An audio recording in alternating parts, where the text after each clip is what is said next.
1 alocasia, 5 independent plants. Let's look at the base first. You can see multiple crowns emerging. These developed from underground stolons, horizontal runners that produce new growth points. Each crown already has its own root system. That's why division is possible. Before we begin, remove any yellowing or damaged leaves. This isn't cosmetic. It reduces transpiration stress during separation. Healthy plants recover faster. Now gently loosen the root ball. Massage the sides of the pot. Never pull aggressively. Let the plant release itself. Plants don't like force. As the soil clears, the roots are still intertwined. Before separating the crowns, gently loosen them. This reduces resistance and makes division cleaner. If you try to pull them apart while compacted, you'll tear roots. Loosen first, separate second. Once removed, begin clearing away the soil. Work slowly. The goal isn't speed, it's visibility.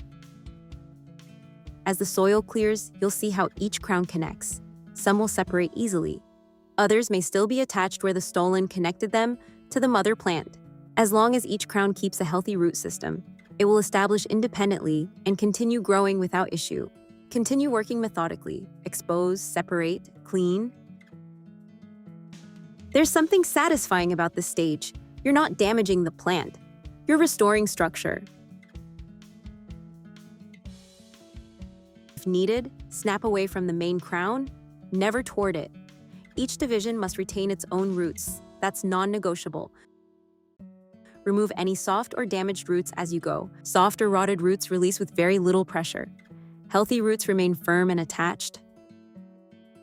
And there it is, 1 plant, 5 stable crowns. Division isn't risky when you understand structure. It's controlled redistribution of root systems. When you understand anatomy, propagation stops feeling like guesswork.